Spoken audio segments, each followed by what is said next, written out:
I can think for myself, thank you. Chew on this. Ask questions, particularly the question why. Ask everyone, not just the so-called experts, and try to answer your own questions as well. When you get an answer, try to think of exceptions, and then ask yourself why those exceptions exist. Never be satisfied until you arrive at an answer that has very few exceptions. Look for selfish motives. Some people will become very annoyed, and perhaps even offended, that you're questioning something they accept without question. Whenever people want you to think a certain way, it's because it benefits them in some way. But that benefit is not always obvious or direct. People want you to adopt their perspective because it makes them feel more comfortable and secure, safety in numbers. People's beliefs make it easier for them to feel like a good person. These people don't want those beliefs challenged because it's as if you were challenging them personally. It seems to them that you are questioning their good personhood. People are often trying to look out for your best interest, and truly want you to be in step with their beliefs without looking into their statements any further. People just want to be seen as authoritative and trusted, so they're personally invested in whether or not you buy into the things they say. That's why they take it personally if you don't automatically buy in. Stop being a people pleaser. People who don't think for themselves are often scared of disagreeing with others, and scared of rocking the boat. A true free thinker, on the other hand, bases their self-worth on something other than what people think of them.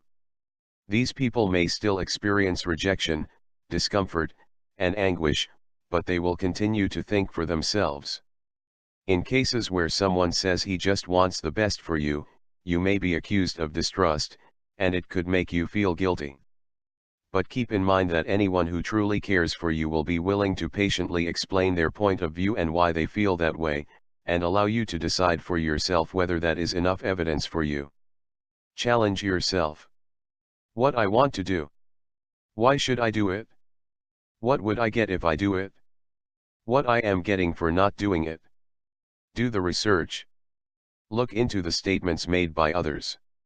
You'll be amazed at how many times you'll find lots of evidence to contradict the statements of others. Yet, some people spout erroneous information and never question the accuracy or truth of what they're saying. Use Google or go to the library, and search for information to prove or disprove the statements made. Remember where you get the evidence from. Be aware that, just because you saw it in a book or on the internet, that alone does not make it the truth.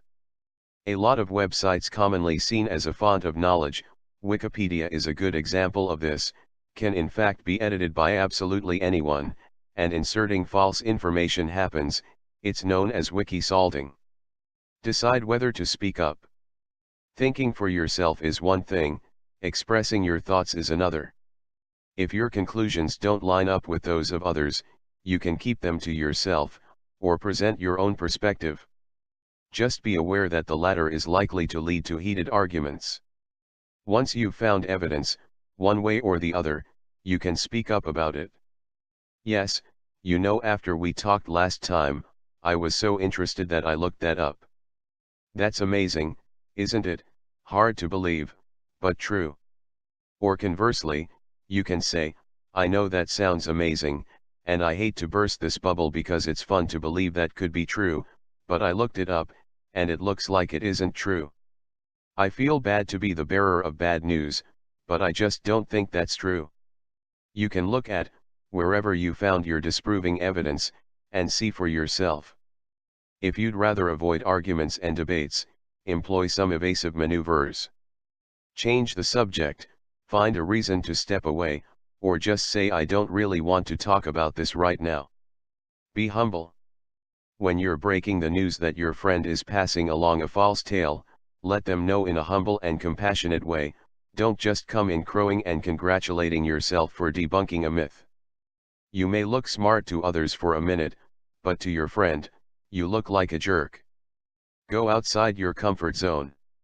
Not only will some people be very perturbed by your refusal to take their statements at face value, but you will also learn to question your own assumptions, and that can make you feel lost and confused, like walking into a dark room.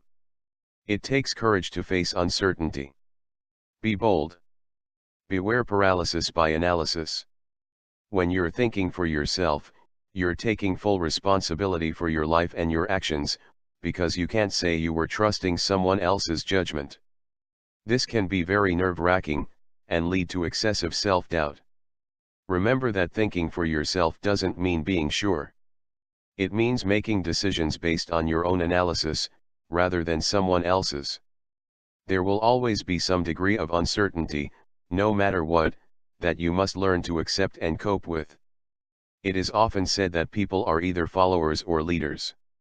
Unfortunately, if you think like this and consider yourself a follower, you are setting yourself up for failure. Blind conformity is the root of much anguish and regret in this world. Many wars have been fought because citizens have placed their blind trust in national leaders. Slavery, Nazism, racism, sexism, religious extremism, cultism, organized crime, and other forms of violent or oppressive social institutions have thrived on blind conformity.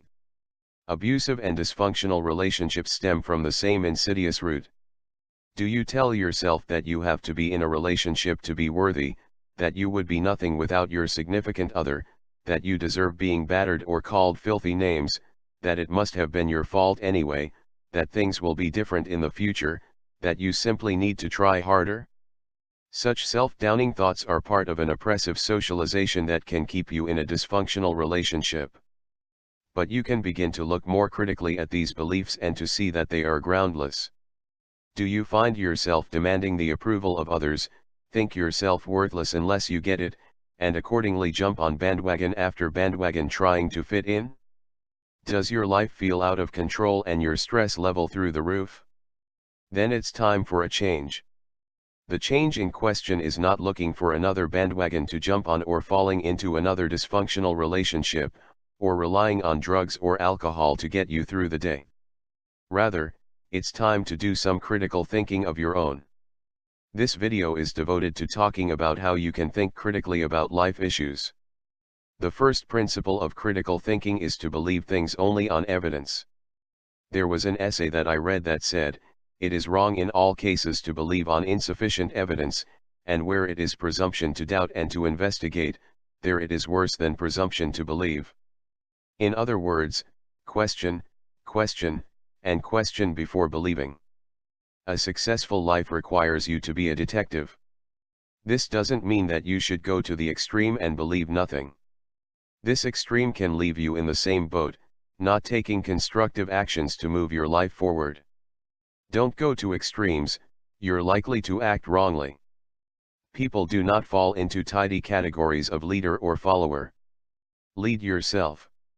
Ask questions. Get the facts before you decide to believe and act. Think for yourself.